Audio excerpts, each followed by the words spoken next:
A'udzubillahi minasyaitonirrajim. Bismillahirrahmanirrahim. Assalamualaikum warahmatullahi wabarakatuh. Innal hamdalillah nahmaduhu wa nasta'inuhu wa nastahdi wa nastaghfiruh wa natubu ilaihi wa na'udzu billahi min shururi anfusina wa min sayyiati a'malina. Man yahdihillahu fala mudilla lahu wa man yudlil falan tajida lahu waliyyan mursyida. Wassalatu wassalamu ala rasulihil amin wa ala alihi wa sahbihi ajma'in. Nawaitu ta'alluma wa ta'lim wa tazakkura wa tazkir wal intifa'a wal nafa'a wal ifadata wal istifadah wal hassa ala tamassuki bi kitabillahi ta'ala wa sunnati rasulih sallallahu alaihi wasallam والدعاء إلى الهدى والدلالة على الخير ابتغاء وجه الله ومرضاته وقربه وثوابه. بسم الله ما شاء الله لا قوة إلا بالله ما شاء الله. كل نعمة من الله ما شاء الله. الخير بيد الله ما شاء الله. لا يصرف السوء إلا الله. أما بعد. Alhamdulillah, kita bersyukur pada Allah. Masih lagi kita diizinkan oleh Allah Ta'ala untuk kita dapat meneruskan ketaatan kita kepada Allah Subhanahu Wa Ta'ala. Mudah-mudahan sedaya jemaah sekalian, kita dapat melaksanakan segala amalan-amalan yang kita laksanakan pada hari ini menurut apa yang dikehendaki oleh Allah, iaitulah menurut mardatillah. Dan mudah-mudahan apa jua yang kita laksanakan itu Allah Ta'ala nilaikan ianya sebagai amal salih kita di sisinya, insya-Allah. Sesambung perbincangan kita menerusi kitab Risalah Tajwidul Fatihah, pada menyatakan, memolekkan dan membetulkan hukum membaca Fatihah. Kitab susunan Syekh Tan Muhammad Saleh bin Abu Bakar daripada Lingga, Kepulauan Riau. Kita dah sampai pada muka surat 22, yang mana pada muka surat 22 ini tuan kitab kita insya-Allah pada malam ni akan menghuraikan pula macam mana cara kita nak menyebut dan melafazkan ayat dalam surah Al-Fatihah, iaitu ayat yang terakhir lah, ayat yang ke-7.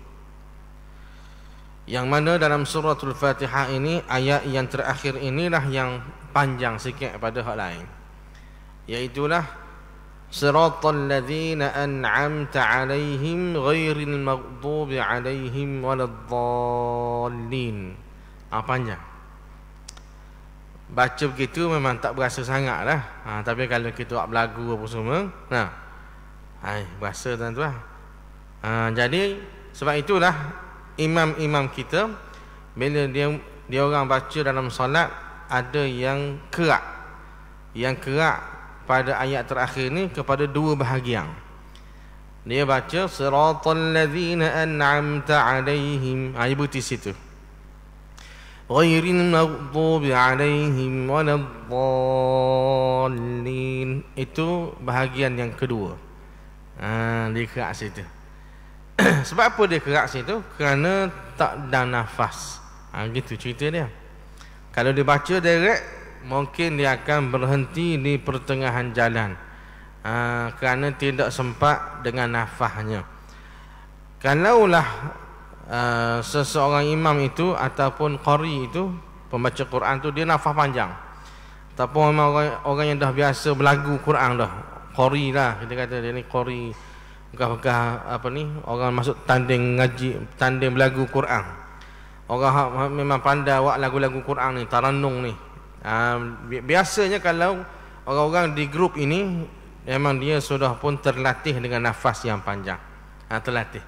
Jadi bagi dia siratal lazi sampai ke waladdallin itu semesek. Semesek mana mudah sangat je kita. Tak macam mana. Dia kata nisbah pokok dia lah. Tak macam mana tu.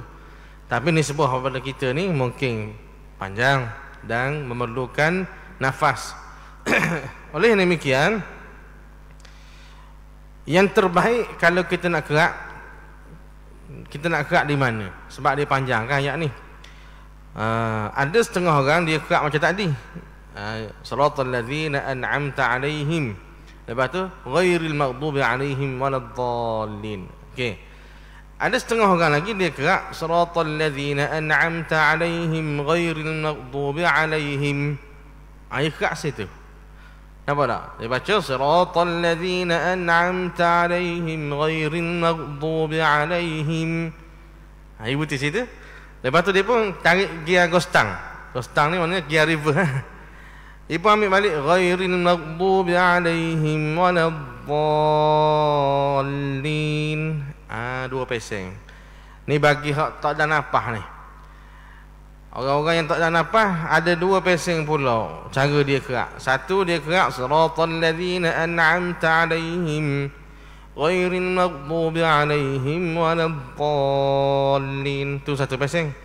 Peseng yang kedua siratal ladzina an'amta alaihim ghairil maghdubi alaihim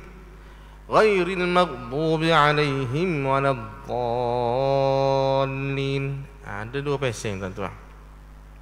Dalam dua peseng ni kita nak ambil hak mana nak buat amalan kita nak beramal hak mana sih? Maka dicadangkan oleh guru-guru Quran yang mahir, guru Quran yang mahir, yang berkeahlian, yang mutqin, yang berautoriti. Saya sebut begitu kerana ada juga guru Quran yang tidak berautoriti, yang tidak berkeahlian, tapi dia mengajar Quran. Cuma dia punya keabsahan ilmu Quran tu tidak ada orang yang mengesahkan dia. Jadi kita ambil, kalau nak buat contoh, nak buat panduan, ambillah panduan pada guru-guru Quran yang ada keabsahan, yang ada orang beri pengesahan. Dia ni memang bagus dia ni. Dia ni dia ngajar universiti. Maka adalah keabsahan daripada mana-mana pihak. Ambillah orang tu untuk jadikan sebagai panduan. Baik, maka menurut guru-guru Quran ataupun ulama-ulama Quran yang berkeahlian ni, yang memang bidang dia orang ni bidang Quran, maka dia kata molek kita nak berhenti kalau nak kerak sangat situ. Kalau hak moleknya kita baca senafah je. Siratal ladzina an'amta alaihim ghairil maghdubi alaihim waladdallin. Itu hak terbaiknya. Kerana apa? Kerana bagi kita, mazhab kita ni mazhab Kufah, dan riwayat kita baca Quran, riwayat Imam Hafaz daripada Imam Asim, memang di situ satu ayat sahaja, tidak ada wakaf, satu ayat sahaja.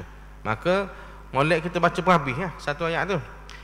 Tapi oleh kerana kita ni nafas tak dang, maka nak berhenti, berhajat nak berhenti, maka dicadangkan oleh guru-guru Quran yang berkeahlian tadi untuk kita berhenti di siratal ladzina an'amta alaihim. Berhenti situ. Lepas tu nak ambil balik, ambil saja ghairil maghdubi alaihim waladdallin. Begitu je. Ada orang timbulkan masalah. Dia kata mana boleh berhenti situ, dia kata. Sebab kalau kita berhenti situ, jadi ayat tu macam ke satu ayat macam kita menambah ayat pula dah situ. Kita dah ambil bismillah, kita berpegang pada bismillahirrahmanirrahim itu satu ayat. Maka oleh yang demikian pada suratul Nazi kita tak boleh kerak dua gitu. Sebab kalau kita kerak dua, dia akan jadi lapang ayat dah pula. Nah, jadi lapang. Ada setengah kata begitu, tapi sebenarnya tidak, tuan-tuan, tidak begitu. Kita bukan beriktikad. Orang-orang yang tak ada nafas tu, saya yakin dan percaya dia orang tak beriktikad pun berarti di siratal ladzina an'amta alaihim tu, ataupun kita sebut secara mudah alaihim yang pertama tu, dia bukan beriktikad situ wakaf satu ayat, bukan. Dia hanya wakaf nak berhenti kerana tak ada nafas. Begitu je. Maka tidak jadi masalah untuk kita berhenti situ. Tambah lagi, memang dalam mazhab yang lain memang ada berhenti di situ, iaitu dah dikira sebagai satu ayat di situ. Pada mazhab contohnya dalam riwayat Imam Hamzah, riwayat Imam Warash, semua ni mereka akan berhenti. Riwayat Imam Hamzah tidak, Hamzah Kufah juga, Warash pun tidak. Riwayat yang lain, nak ambil riwayat mana? Mazhab yang lain daripada hak kita kira bismillah sebagai satu ayat tu. Jadi mereka akan berhenti di situ. Maka bila kata berhenti di situ, bermakna di situ juga adalah wakaf sunnah yang Rasulullah sallallahu alaihi wasallam baca. Kerana ada mazhab lain yang ambil daripada Rasulullah sallallahu alaihi wasallam, mereka berhenti di situ. Maka kalau kita berhenti situ juga, kita macam telah berhenti di tempat pilihan mazhab yang kedua, untuk berhenti di situ. Sebab orang yang mengira, orang yang tidak mengira bismillah sebagai satu ayat, maka alhamdulillah tu ayat pertama, maka di manakah persoalannya? Di manakah dia akan kerak jadi 7 ayat? Alhamdulillahirabbil alamin ayat pertama. Ni mazhab lain ni. Mazhab kita bukan gitu. Mazhab kita bismillah tu satu ayat dah. Alhamdulillah ayat kedua. Ar-Rahmanir Rahim ayat ketiga. Maliki yaumiddin ayat keempat. Iyyaka na'budu wa iyyaka nasta'in ayat kelima. Ihdinas siratal mustaqim ayat keenam. Siratal ladzina sampai ke waladhdallin ayat ketujuh kita.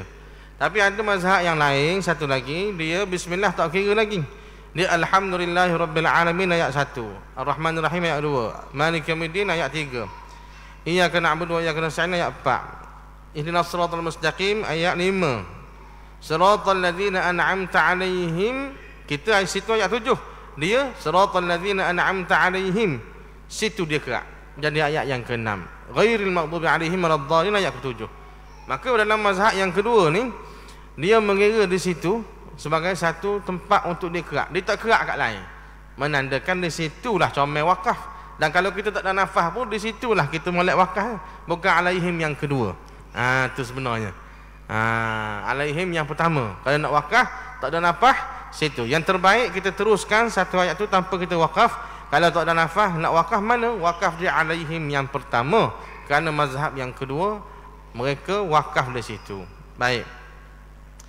Kata tuan kitab, siratal ladzina an'amta alaihim. Apa maksud ayat ini? Maksudnya jalan yang engkau telah kurniakan ke atas mereka nikmat. Siratal ladzina an'amta alaihim, iaitu jalan yang engkau telah kurniakan ke atas mereka nikmat-nikmatmu. Maka ini sambungan daripada apa yang telah kita pohonkan dalam doa kita pada ayat yang sebelumnya, iaitu ihdinas siratal mustaqim. Kita dah sebut sebelum ni, dalam kita baca surah Fatihah ni ada doa yang kita pohon kepada Allah, iaitu pada ayat ihdinas siratal mustaqim. Wahai Allah, tunjukkan kami jalan yang lurus. Maka sebab itulah, saya ulang sekali lagi, ada ulama yang menamakan surah Fatihah dengan namanya surah ad-du'a. Nama surah ni surah doa. Dia tak panggil Fatihah saja, dia panggil surah mana? Surah doa. Kenapa dia panggil surah doa? Kerana dalam surah ni adanya permohonan doa kita, iaitu pada ayat yang ke-6, ihdinas siratal mustaqim. Jadi kita minta, ya Allah, tunjukkan kami jalan yang lurus. Jalan yang lurus, jalan yang betul tu jalan siapa? Maka disambung pada ayat yang berikutnya itulah.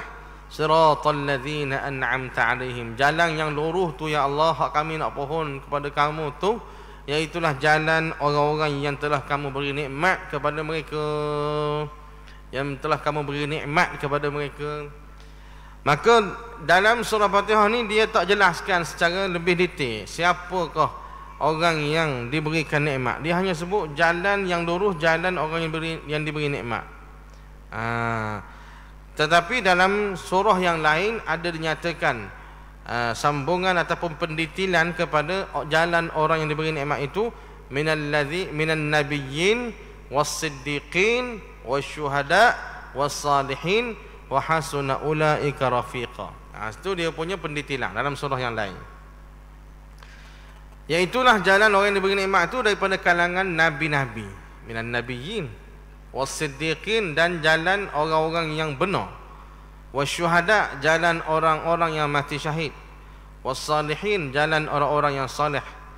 Maka ini serumalah orang-orang yang terbaik untuk dijadikan kawan rapat ataupun rafiqah. Kawan rapat, teman rapat, ini serumalah yang sepatut kita ambil jadi sahabat-sahabat dekat kita. Dan inilah yang sepatut kita kena jadikan sebagai role model. Maka rupa-rupanya dalam surah Fatihah telah Allah Ta'ala beri satu hint siapakah yang kita kena jadikan role model dalam kehidupan kita. Orang duk cakap saya mengidolakan dia tu, saya ni suka sangat ke dia tu. Budak-budak muda mengidolakan pemain bola sepak, artis, selebriti. Jadi habis daripada bangun tidur sampai ke nak tidur balik, artis itu, pemain bola sepak tu, selebriti itu, semua dia tahu apa benda yang dia buat. Kenapa? Kerana dia mengidolakan mereka-mereka itu. Dalam surah Fatihah rupanya yang kita baca sebanyak 17 kali sehari itu, Allah telah bagi hint, telah bagi satu petanda sebenarnya siapa yang patut kita idolakan. Iaitulah antaranya dalam ayat yang ke-7 ni, alladzina an'amta 'alaihim, jalan orang yang kamu beri nikmat kepada mereka, iaitu daripada kalangan para nabi, para orang yang benar, para orang yang mati syahid, dan para orang yang salih. Ni 4 golongan ni adalah idola yang sepatut kita idolakan. Sebab itulah kita ulang. Tapi oleh kerana kita ulang saja tuan-tuan, kita tak tahu. Kebanyakan daripada umat Islam hari ni dia semayang tapi tak tahu apa makna di sebalik perkataan yang diucap. Maka sayanglah sekalinya kita tak tahu apa yang kita ucap sama 17 kali sehari itu, kita tak tahu apa makna. Maka bertitik tolak ni bulan Januari baru ni, tahun baru 2024 ni, bolehlah sama-sama kita pasang azam. Mari sama-sama kita belajar macam mana untuk kita memahami bacaan-bacaan dalam salat kita, khususnya surah Fatihah. Surah Fatihah. Kalau nak belajar tafsir surah Fatihah dulu sebelum belajar tafsir surah-surah yang lain. Sebab surah lain tak baca dalam semayang macam ke Fatihah.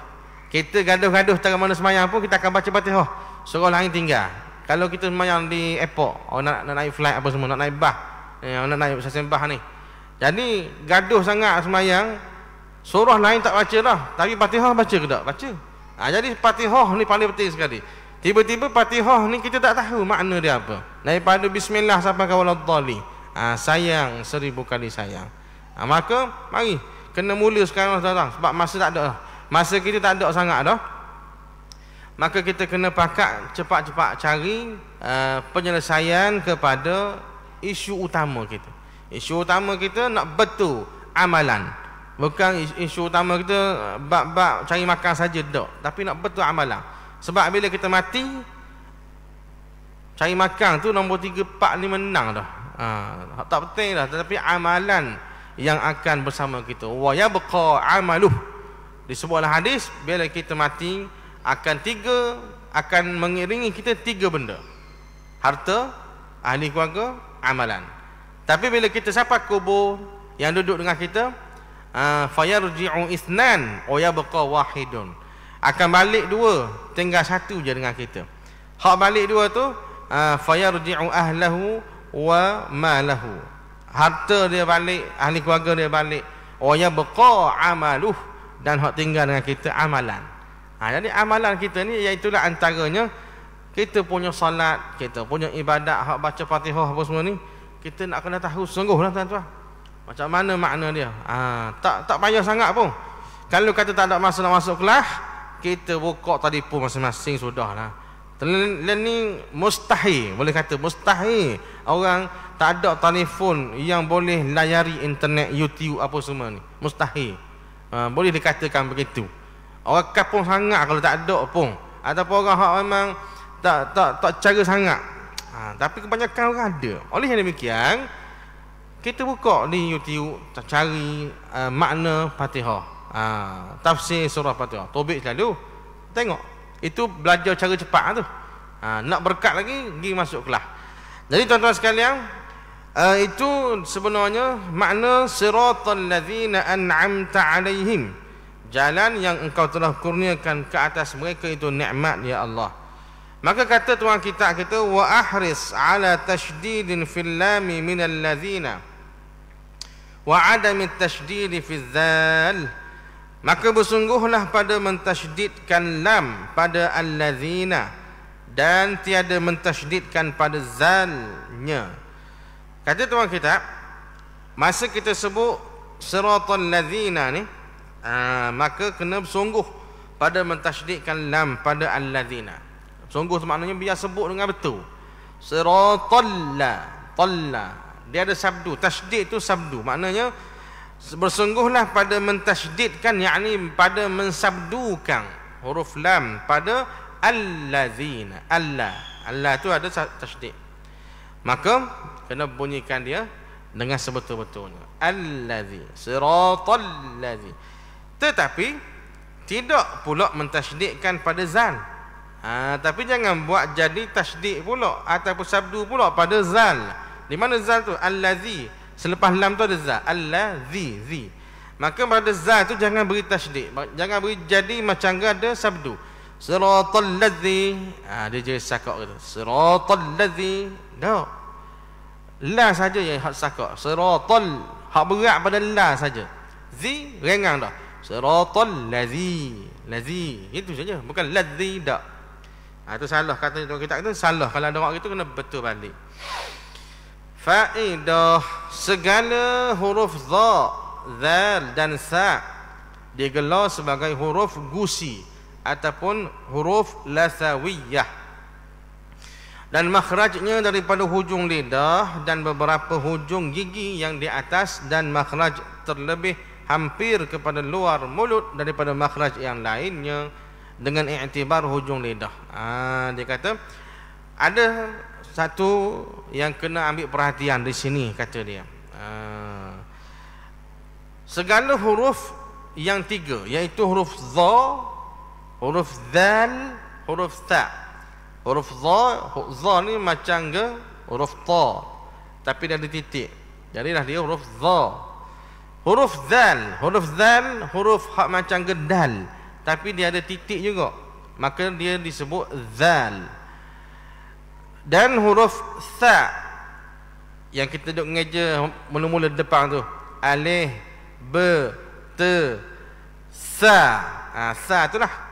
Jadi tiga huruf ni, za, zal, sa, tiga huruf ni digelar oleh ulama tajwid sebagai huruf lasawiyah. Itu nama dia, huruf lasawiyah.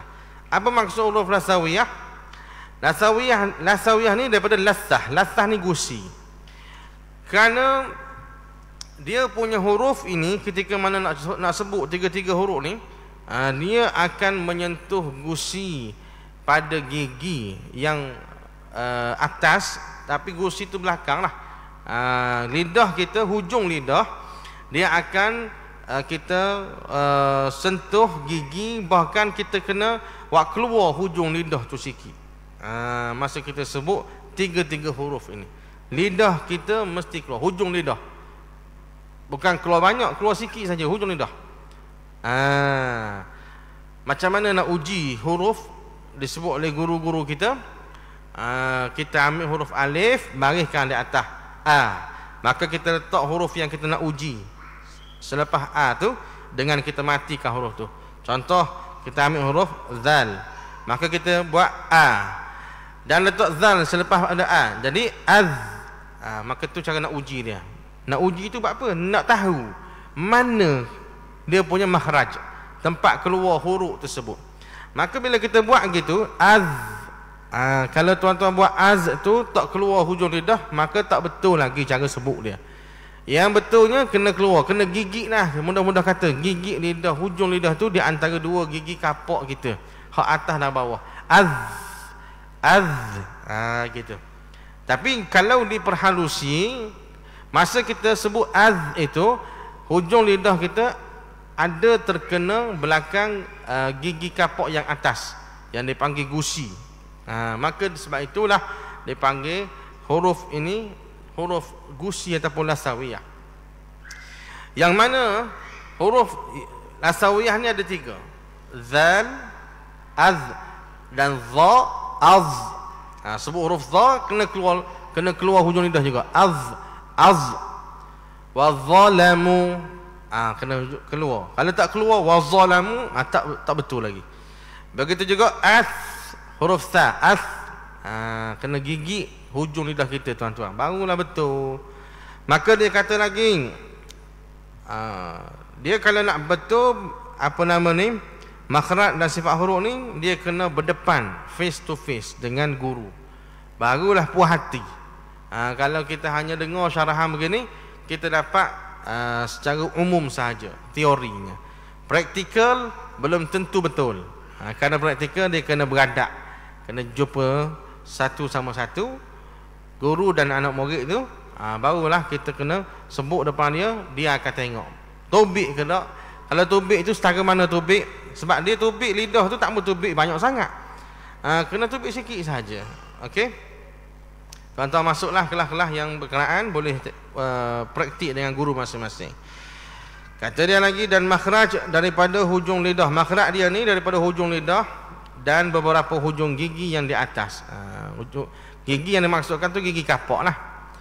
Maka tepek situ, az, dan kita keluarkan sikit hujung lidah.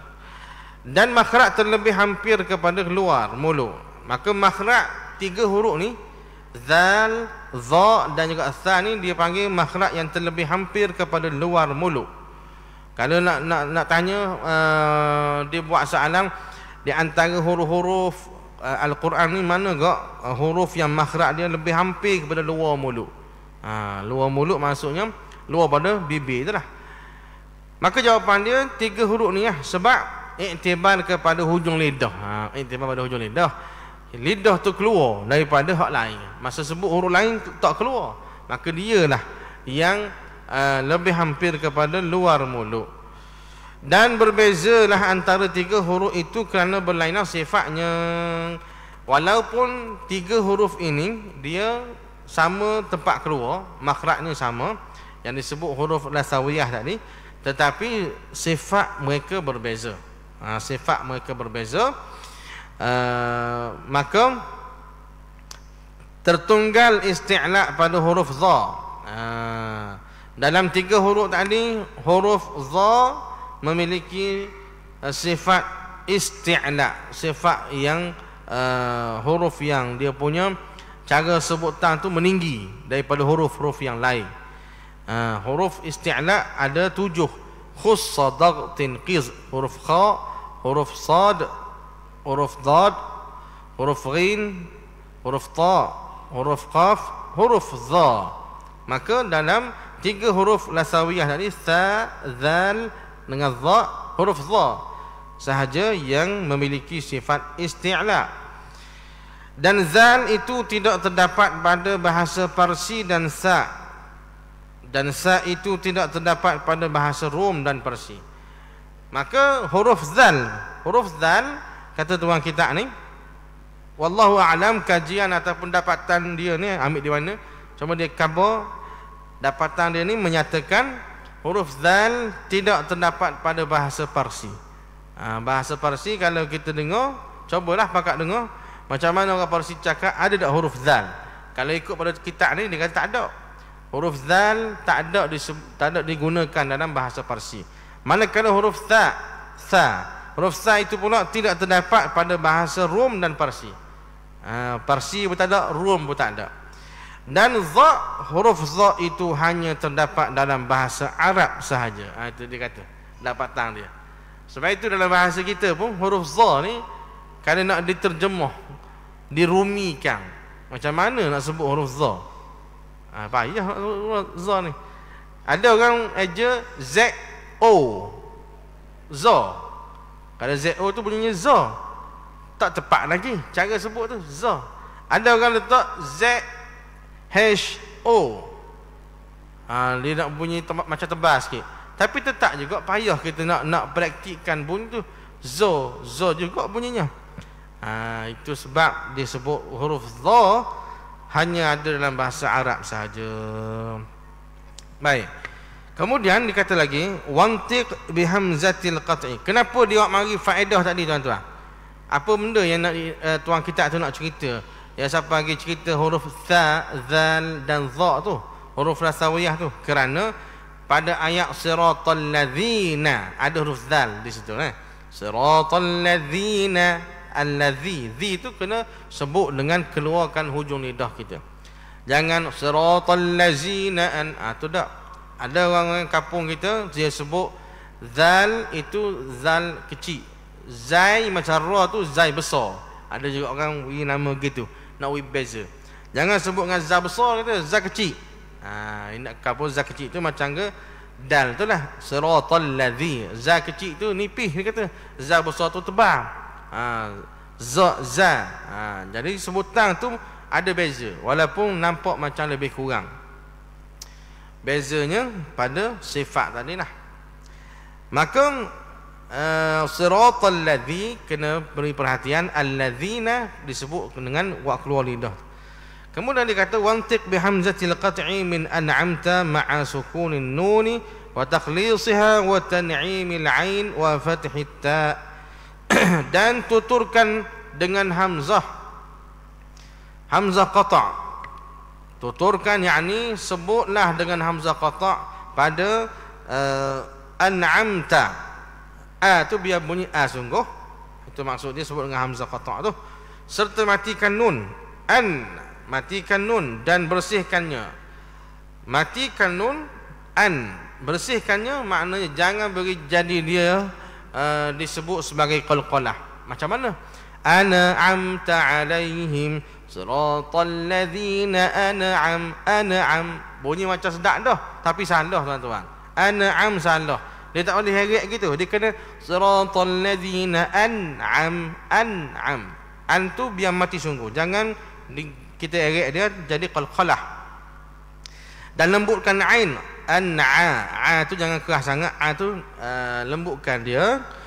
Ain tu jangan beri jadi keras, maksudnya an'amta. Kalau keras dia boleh jadi ke arah hamzah. Siratal ladzina an'amta alaihim. Tu dipanggil ke arah hamzah. Kalau jadi hamzah sungguh kau salah lah Fatihah kita. An'am dia an'a. Tu lembutkan tu. Dan fatahkan ta, bagi hatahkan ta tu. An'amta, bukan an'amtu, bukan an'amti, an'amta. Dan jangan ada saktah antara nun dan ain. Jangan jadi macam ke berhenti sekejap di antara nun dan ain. Di mana nun lepas tu ain. Kerana kita tak mahu jadi qalqalah nun tu, tak mahu heret, maka kadang-kadang ada orang dia siapa jadi berhenti. Siratal ladzina an'amta. Dia berhenti. Sebab apa jadi gitu? Sebab dia nak beri jadi tidak heret.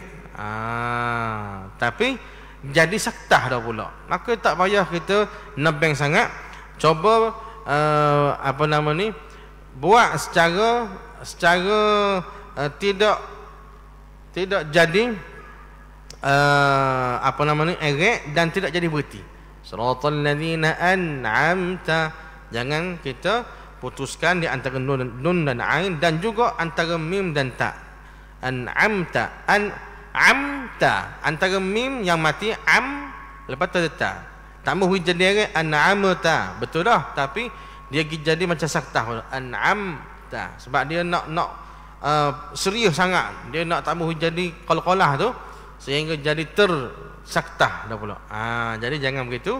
Kena bacalah dengan bimbingan guru. Benda-benda gini kena bimbingan guru, baru kita akan dapat pengesahan dan baru kita puas hati baca. Jadi tuan-tuan sekalian, kita berhenti sekat tu dulu. Mudah-mudahan perbincangan kita pada malam ini memberi manfaat kepada kita, dan mudah-mudahan bacaan surah Fatihah kita makin betul daripada sehari ke sehari, insya-Allah taala. Aqulu qawli hadza wa astaghfirullahal azim li wa lakum. Bismillahirrahmanirrahim. Alhamdulillah. Wassalatu wassalamu ala Rasulillah wa ala alihi wa sahbihi ajma'in. Allahumma anfa'na bima 'allamtana وعلمنا مما ينفعنا ربنا زدنا علما وصلى الله على نبينا محمد وعلى آله وصحبه وسلم والحمد لله رب العالمين.